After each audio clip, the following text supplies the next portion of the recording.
Alright, you bastards, this is Some-Belgian-prepper, and today I'm going to talk mostly about history of Belgium in context of survival, disasters, and prepping, that kind of stuff.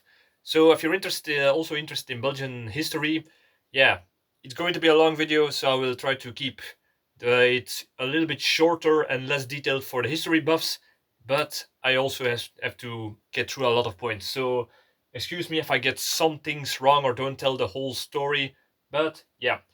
But before we start, if you're interested in survival courses in Belgium, there will be a link to my website, survivaltrainingbelgië.be, and also to my book called Bloody Crosses. It's a detective in Dutch, so if you're interested, take a look, I would say.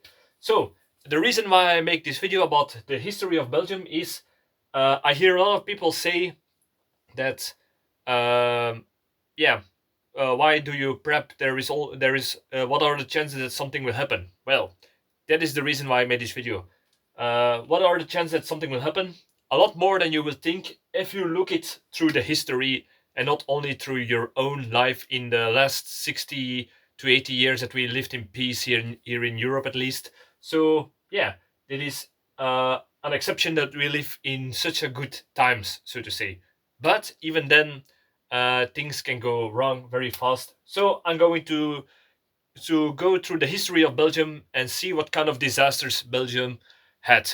So sometimes you will see me go through there, looking over there, because it's a lot of points, and I don't want to skip any one of them. So let's get started. So 500,000 years BC. Yeah, Europe, so also Belgium, was inhabited by Neanderthals. So that's a first problem if you, as a nomadic species, arrive into Europe and it's already habited by some other group, and you start to fight for resources, for or certain lands, and for following certain uh, nomadic animals and herds, that kind of stuff. So you can imagine, yeah, that's every day could be end into famine, war, that kind of stuff. So yeah. So all right. So between 500,000 years till 18,000, 128,000, there is the interglacial period. So that is the period uh, between ice ages. So yeah, you can imagine if there is an ice age, in those, yeah, there are a lot of generations between, but you have to become an adaptive species to survive in those kind of times, where there is certain, not suddenly, but in geological times, a certain period where a lot of changes will happening, a lot of species will die out because of ice age forming or new plants starting. So you have to become omnivorous to try to survive in this kind of hostile environment. So yeah, that's also something that will happen. Don't worry, we'll get to the modern part very quickly. At around 12,000 BC, the temperature rising in the Holocene made Belgium, so the part of Belgium in West Europe, possible to be inhabitant. So the ice age is kind of over. New plants and animals start to flourish, and then as a nomadic species, as a human, you will be able to live over there. And in yeah, Belgium has a sort of not too hot, not too cold climate. It changes a little bit. So yeah. All right, we're going to next one. Around 7,000 BC, the sea levels are rising. So yeah, what happens then? Um, so all the sea that you see here, that did not exist then. It was land. So imagine if you are the human species, so to say, you live in these kind of areas, and suddenly the sea levels start to rise. There are several theories on how this happens. It can be melting after the ice age, the melting of the ice ages, some big rock slides in Scandinavian countries. We'll talk about that within a minute, and also some big um lakes that are above the frozen layers in the north of Europe and in Americas started to melt, get into the ocean, and the sea level rises. So imagine that is something that we fear now today, that the sea level is rising, and yeah, we as Belgium live close by to the sea, so yeah, then we're fucked, so to say. Uh, about 6,500 years, Doggerland disappeared by a tsunami. So what is Doggerland? Well, you must know Belgium lies between France, Germany, Netherlands, Luxembourg, and England. England, yeah, I know it's kind of mirrored, but England lies here, and a part between England, Germany, Denmark, and Norway was actually land. It was called Doggerland, but because of they think that one of the glaciers in Norway crashed down in the sea, and that made created a big tsunami that just put a giant tsunami and put water all over the area of Doggerland, and now that area is now the North Sea and the Channel. So imagine if you lived in these times, and between these places, and yeah, it was a flourishing place, and suddenly a big tsunami just make turns your whole living area of you and your people before into a sea. So yeah, imagine that, and imagine that happening today. So yeah, that's a little bit worrisome for the future. We are now at 5,300 BC. Now we are in the Neolithic agricultural rising of where people are not that much nomadic anymore, but they started to harvest and domesticate plants, crops, for agricultural reasons. So imagine that you go from a nomadic species to stay at a one location. Problem is not a real problem, but now you have a sustainable food source at the same place. You don't have to hop from place to place to follow the herds or to go to places where it's less cold and such. So now you can stay at one place. Problem is, if you have a sustainable food source now, the problem is your tribes will get bigger and bigger, but not only your tribes, other tribes too. They get bigger, and now you can have conflict over areas and living space, so to say. So imagine that, especially in a more primitive times, yeah, there will be war for how to say this, fertile land, so to say, or lands that is ideal to plant crops. So yeah, war between tribes is very problematic, and not only for food and for fertile land, but also for people. If you conquer another people's tribe, you can take their women, you can implement them into your tribe. You get more tribes, and with more people, you can take over other and even bigger tribes. So yeah, these are all kind of civil wars, so to say. Not that it is a civil war, but in a way, it's just all these kind of tribes that fighting together. Um, Around 4,900 BC, the hunter-gatherers start to copy the agricultural societies. So around this time in Belgium, the nomadic tribes are getting gone because they're starting to copy the people that can sustain themselves with agricultural land, and they want it the same. There is also a theory that in this in when an agricultural society is making alcohol, for example, that they first trade with nomadic tribes, but then the nomadic tribes want the alcohol too. It's a theory, but it sounds like it would be fun if it was something like that. So yeah, so now it's Belgium starts to form into agricultural societies and tribes, all that kind of stuff. And around 4,250 BC, the first real settlements and villages start. So these are not just tribes. These are now starting to become placed settlements and villages that will start to trade with each other, because yeah, now they have a certain point that they are not only trying to conquer, but that is our point, and we trade with other peoples, and that can lead to more peace between tribes, to alliances and that kind of stuff. And if you do that, there will be less war for just resources. If why make war if you can trade and have both beneficials? It's like the experiment with if you will you take it all or share it with the other, but you will not have it if the other one takes it all. So it's like game theory. All right. 2100 BC, the Bronze Age, and trade start to get on. So in this time, the bronze is starting to get mined, starting to get traded along, and you get more other types of tools and weapons. And yeah, with that you can and get your society to the next level.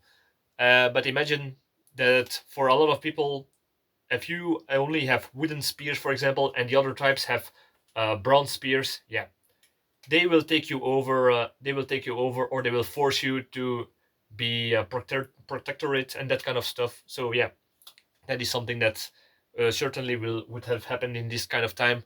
All right, and now we're going to 150 BC, and it is the time that Germanic tribes go west and south, and Celtic tribes start under the Rhine River. So the Rhine River is more around here, more into Germany. But now we're starting to get the Germanic tribes. They will start to get here. The Celtic tribes come from more from the south, and now you have this kind of, so to say, in tribalistic ways, the Cold War, where yeah, there start to become certain societies that will clash with each other. So imagine if you live in this kind of border area and you're just having minding your own business and you're starting to get between two parties, so to say. Yeah, that's not a fun time, especially in those times, because your farm will become the food of the marching armies that will go up and down. So these areas is not a fun time to be in these kind of areas. I know it's I know I'm starting to generalize a lot of things, but that is how you would look at it from a perspective from somebody who just lived in here and not from an historical professor kind of stuff, because otherwise I would be talking here for hours. We have to get a little bit on. All right, and around 55 BC, the Romans conquer Gaul Belgica. So the Gallic Wars starts to get into these areas.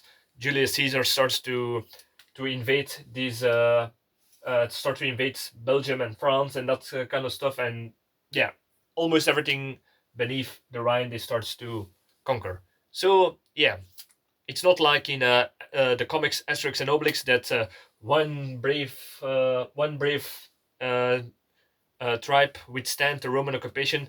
It's not a good time. Otherwise, you will submit, and you will either submit to the Romans, you will adapt to the Romans, or you will be conquered by the Romans, or you will be destroyed by the Romans. So those are your options if you would live here when Julius Caesar came around. Uh, all right, around 300, around the year of 300. Yeah. Oh, wait. By the way, I want to mention one more thing. During the Gallic Wars, there was uh, yeah, sorry, Belgian tribes that started to revolt against the Romans.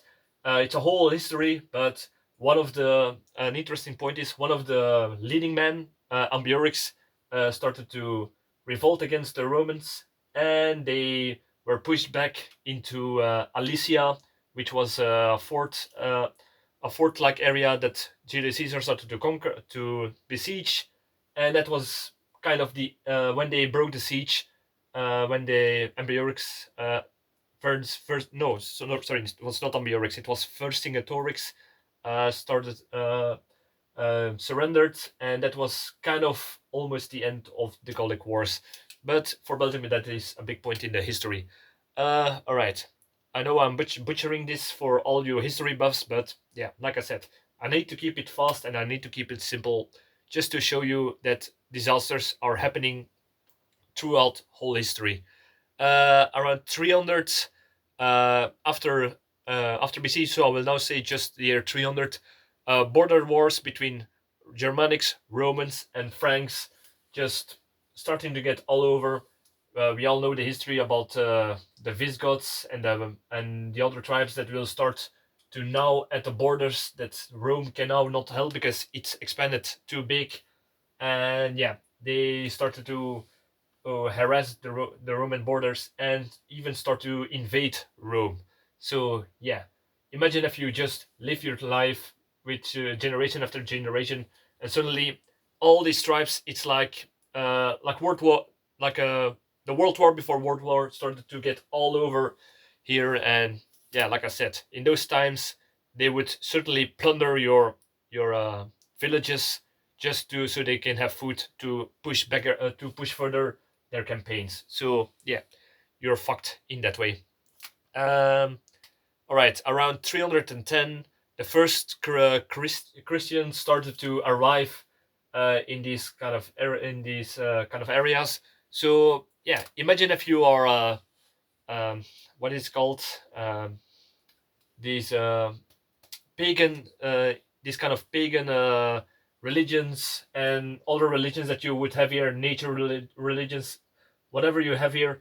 Imagine that there is a new idea coming, a new religion, and yeah, certainly your nephew is converted and they want either you to join them or they want to have nothing to do with them, and that can leave cracks between societies, between families, between even villages, and can start religious and even civic kind of wars in a way. So imagine that happening uh, in these kind of times, especially in a time where religion was a real big thing. It's not like now. So like now they say, oh, you everyone their own opinion. No, in that time you're either with them or you're with us, and if not, you you get killed or banned or whatever. All right, so now we're going to do giant leaps between 925 and 1384. There are city states and kingdoms. There are attack of the Vikings. The Vikings have attacked Antwerp, and they will go also to the coastal areas. So yeah, those are the not fun times that you will get invaded by marauders, so to say. So yeah, that's a good term to say, especially when they are good navigators in water and they can even go from the sea deep into the mainland, deep in the mainland around Antwerp and other harbors. Uh, and like I said, the city states and the kingdoms, there are all these kind of smaller kingdoms and city states that will either be hostile to each other in economic ways. For example, uh, if you trade with other cities and you have to pass through a city and that other city doesn't like your city, yeah, you guess what you're going to do as a salesman? You're going to pay taxes if you want to get through here. Oh, you don't want to pay taxes? Go around and that other state city will say the same thing. So either you will pay the taxes and tolls and that kind of stuff, or otherwise they will not even let you through and they will confiscate your shit, so to say. Or they will say, first give us the good shit, and whatever is left, you can transport for trade with the other cities that are not uh, good to us. So yeah, that is kind of the mindset that you must imagine in those times. Um, so wait, where were we? Oh yeah, another thing that happened around 1384, no, 1348, that was it.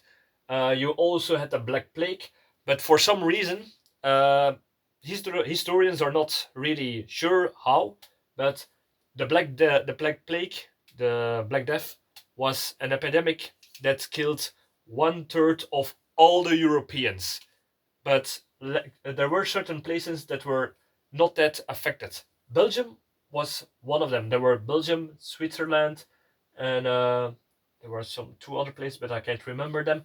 They were kind of spared from it. There were still deaths, but not that much in contrary to the surrounding countries. So, if anybody knows why that is, because I have found no source on why Belgium was that kind of good spared from the Black Death, that killed so many Europeans. So, and not only Europeans, also in Asia, also in the Middle East, and that kind of stuff. So yeah, if somebody knows that, please let me know, because I cannot find the source on why.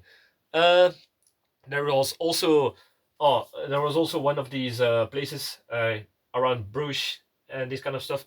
In 1302, there was the how do you say this in English? The Battle of the Golden Spores, which was like, you can, very short said, it was something like that the workers had to pay too much taxes. They were angry at the French kind of people that that were more of the noble ones, and they started to revolt against them. They started to send an army, and the Belgians fought back, and they got, in a way, a sort of independence in this kind of area. But yeah, that is, a lot of Belgian people will be angry at me for glancing over this, but yeah, I would say look it up. It's very interesting how how Belgian Flemish, in this case Flemish peasants, stopped the cavalry charge of the French noble knights, with that were so much more trained and better.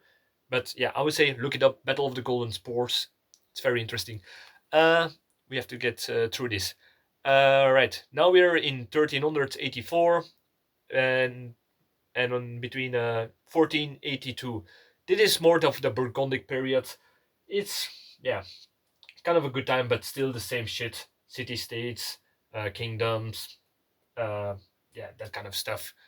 Um, so now we're going to the Habsburg period, which was between 1482, 1581, and yeah, actually and also a 1795. So yeah, that was also, uh, you must see that these periods, that kingdoms become bigger, city states become bigger. Yeah, you will start to see more nation forming in this kind of areas between empires. It starts to from going to kingdoms to empires, that kind of stuff. It's not really that big of an impact if you look at it from a historical perspective, but it's more of the same shit if you were just a normal, regular person living in this time. Uh, all right, now we're getting to the Spanish period, which is between 1556 and 1588. These were the times that the Spanish start to take over, so to say. So Belgium was part of the seventh province, which was like Belgium, the Netherlands, that kind of areas, and they were under the rule of the Spanish. That it was also a lot of religious war. So we got certain revolts. You got Protestants, you got Catholics going at each other in this kind of way. So yeah, religious war was in this time very big, and also there were a lot of famines, because yeah, that is something that happened regularly during medieval times. Famines. What else would have happened? Yeah, like I said, war. And also another thing that you must know about these kind of periods is there was a lot of class. So between classes, you were peasant, noble ones, sales, not salesmen, but you know what I mean. You were military. You got classes of people, and there were also classes outside. So the people, those were like the people that did not live in society. So imagine in a time where there is more wooded area, there were, and there was no night lights, so to say. And yeah, if you did not belong anywhere, you could become a brigand, um, how do you say this in English? Highwaymen, robber groups. It was not safe to travel at night or at certain places. So that's something that you also need to take in mind. If you got a certain caste in society that cannot become part of society, they will become a danger to regular people between the safe areas, so to say. Yeah, I know I'm glancing this all over. I know I'm just uh, spitting spitballs, or how do you say this in English? But yeah, I need to get through all this stuff. We got the pre-modern period between 1589 1715, still the Habsburg period, but yeah, it's pre-modern. And then now we are going from the French period between 1794 and 1815. So imagine in this time, it's the French that now take over, Napoleon Bonaparte, that kind of stuff. So in these times, you have you could have revolts around because of the French occupation. You could have uh, certain changes in because Napoleonic Wars needed a lot of food and materials. So yeah, then will if they cannot buy it, the French government in this time, they will seize it or they will pay a lower price for it and make you do that. So and also a lot of how do they say this?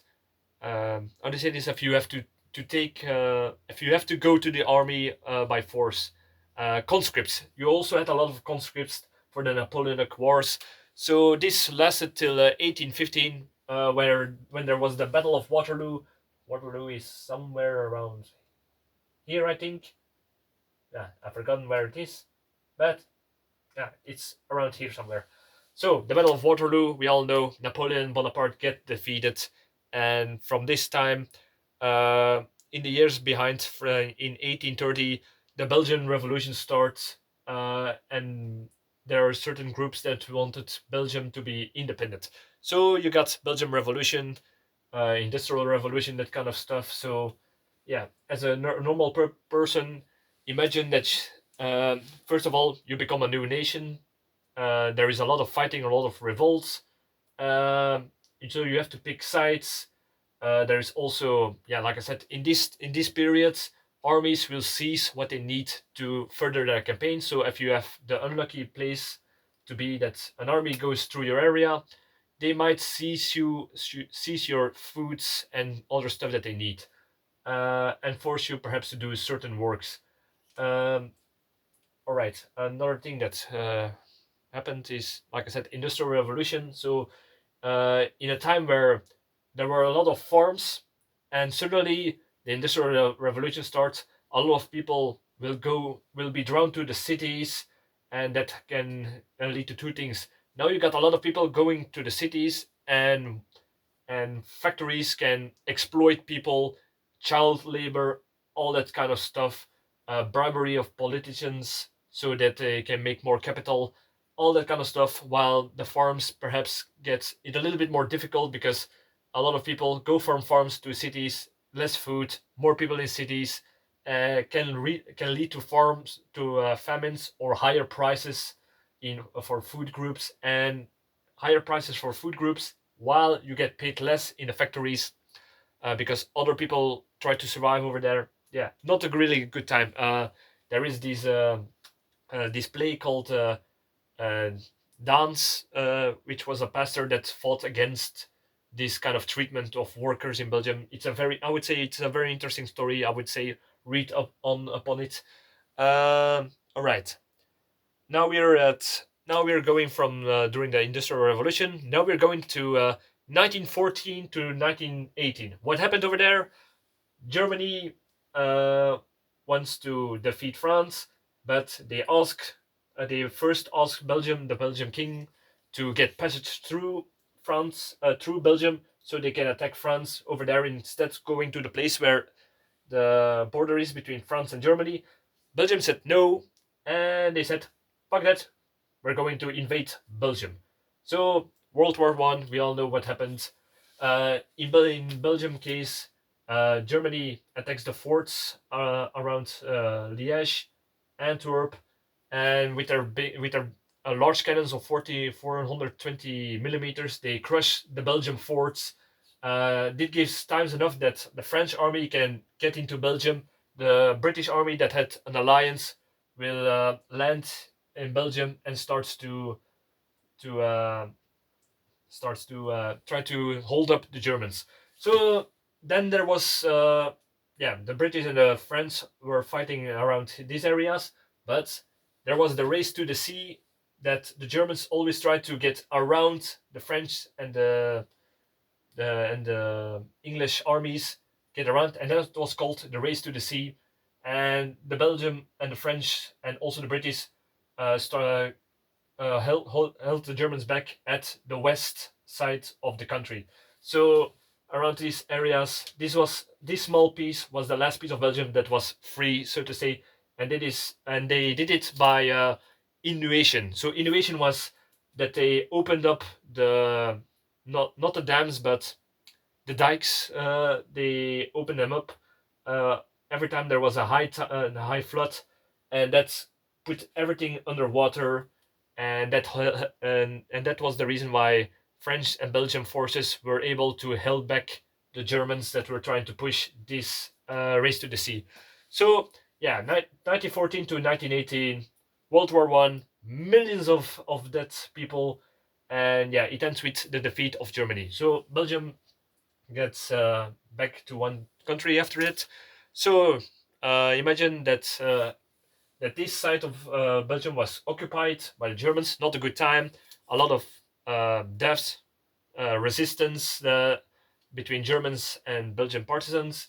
There was also a problem with the food because if you lived in occupied Germany, Germany had a big food crisis at the end of World War One because of all the farmers that were drafted, and yeah, and also of the embargoes and blockades. So imagine if you're just a civilian around here, food is very scarce. So yeah, and also the that you have to do work for the Germans, as they say it, and yeah, that's not a really good time. All right, now we're going to 1940 to 1945. Yet again, Germany goes for round two and invades Belgium again. So yeah, they attacked the forts of Maastricht around here, and they did it by it was one of the best fortresses in the world, so to say. But there was the Maginot Line, which is the border between Germany and France. So what did Germany do? Well, they wanted to try again to go around by getting around the strong line between France and Germany by attacking the forts, Maastricht, by landing on the forts with gliders, and they also did, of course, the Blitzkrieg through the Ardennes because they would never the allies never expected to that they would waltz through the Ardennes with their tanks and get did their blitzkrieg around there. They were meth up, so nobody expected them to get through that. They traveled day and night without sleep because they used amphetamines, and they get around it. And yeah, the blitzkrieg, Belgium conquered, France falls, all that stuff happens. So yeah, during the war, Belgium, yeah, the same shit that happens to every country that is occupied: food shortages, rationings, resistance fightings everywhere, and now you also got the repression of the Nazis, Gestapo, all that kind of stuff. Also the if you especially if you're not desired by the Germans, if you were Jewish, handicapped, homosexual, political different, like if you were more left-leaning communist or something, were put onto a train and sent to concentration camps. So yeah, I glanced a lot over a lot of stuff, but that is what happens. And also bombardments, uh, bombardments from the wars is from aerial bombing by the Allies. And there was also at the end of the war the V2 and V1 rockets and bombs that they launched at the harbor of Antwerp to try to stop the supply of the Allies. And there was also the Battle of the Bulge in the Ardennes, the big last offensive of the Germans tried to capture Antwerp. Uh, did not go well, but yeah, that was a big battle. So yeah, all right. Oh shit, I need to hurry a little bit up. All right. So after the war, rebuilding of the country, it was yeah, like I said, rebuilding can create jobs, a little bit prosperity, and yeah, the one of the things that happened during the years after around 1970 was the Yom Kippur War, and we all know what happened then. Oil embargoes. So Belgium was an economy that ran a lot of onto machineries and factories. And what happens when those don't receive oil anymore from the Middle East because there is an embargo? Yeah, rationing of gasoline. And what happened was certain things like rationing of gasoline, higher prices, black market, and also carless Sundays, as they called. So during Sunday, you were not allowed to drive your cars in those year. So yeah, that's something that also happened. And imagine the prices of everything that was made with oil. We're talking about agricultural machines that did the farming, factories where there were jobs and goods were made. Yeah, price up. And imagine if you're just a regular person, everything goes up in price. Yeah, not a fun time. Uh, Now we are going to be around the 1990s. This was, I would say, the most best periods, I would say, but there were still things happening. One of the things that happened was the criminality went up, like the gang of Nivel, if it's correctly translated. But these were all these kind of robberies onto supermarkets with much deadly victims. So yeah, that's something that also happened. And yeah, now we're started to also get things like holes in the ozone. We're getting climate problems that started to show up. And in 2008, we got the economical crisis that went over from all over the world. So prices of everything went up, bank crises, bank runs, all that kind of stuff, taxes going up, um, the national debt goes up, all that kind of stuff. So it went a little bit downhill over there, I would say. And also, I want to mention between 1950 and 1990, there was the Cold War. So during the Cold War, there was the time that it was very dangerous that if there was conflict between the NATO and the Soviet Union in this time, yeah, there's Belgium was not really a good place to be there because the after the collapse of the Soviet Union, there were the plans were made. Um if there was a war between NATO and the Soviet Union, they call it 7 days to the Rhine, where the Soviet Union would attack, would use atomic weapons and also attack, invade the north side of Europe. So they will reach in 7 days the Rhine River and see where they push through then. But in this plan, Belgium would get three atomic bombs on top of them. Uh, the main one was in the military bases. I think it was around Brussels, Vilvoorde. Uh, I think it's around this area one, and Antwerp would surely also be a place that would be hit. So I think it was these three places that would be hit with atomic bombs, and that would not have been a good time. So there was in this era there was the fear of Cold War, atomic bombs. So yeah, and you would know sure that Belgium was one of the also a place where there was a lot of leadership, and it's like a crossroad between different nations. So yeah, that was a fear that was real. Uh, yeah, 2008 economical crisis. I talked about this already. 2016. Those were the years that there was a lot of terrorist scares because a lot of Islamic terrorism popped up in Belgium. We got the the terrorist attacks in Brussels, in Antwerp, in Zaventem. Yeah, it happened all over. Not all over, but it was a big scare then.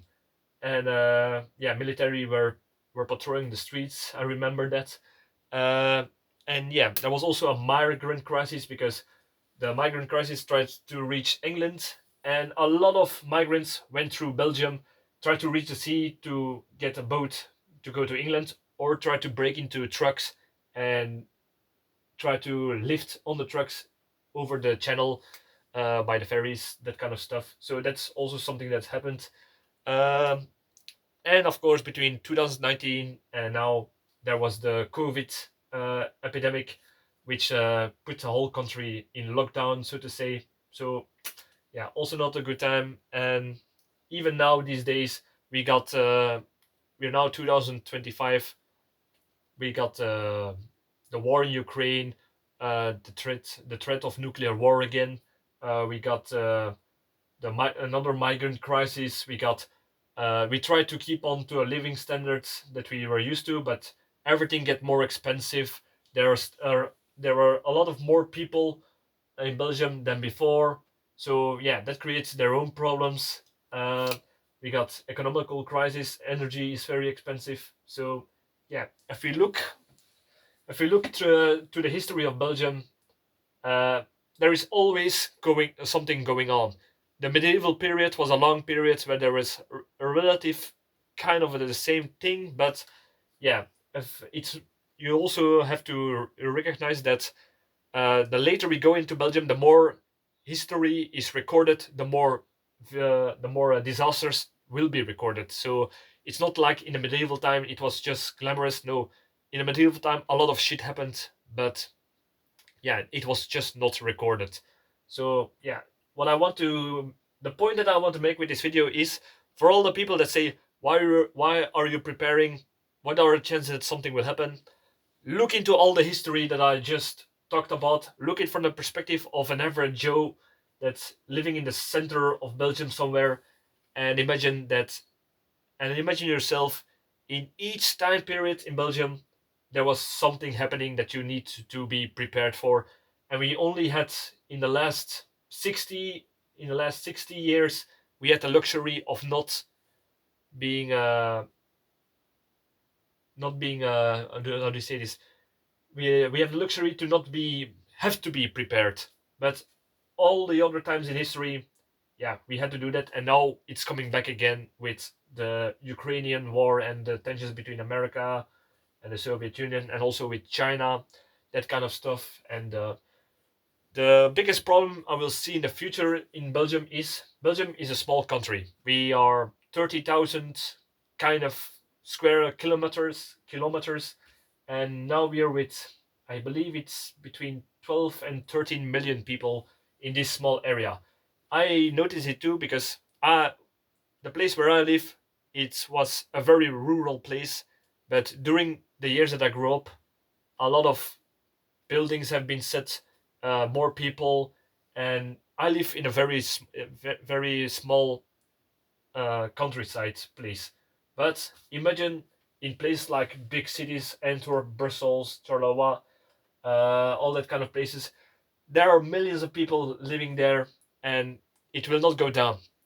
People will fuck, people will make babies, and those babies will make more babies. And yeah, imagine economical crisis, more people, uh, limited space, rent and price of houses goes up.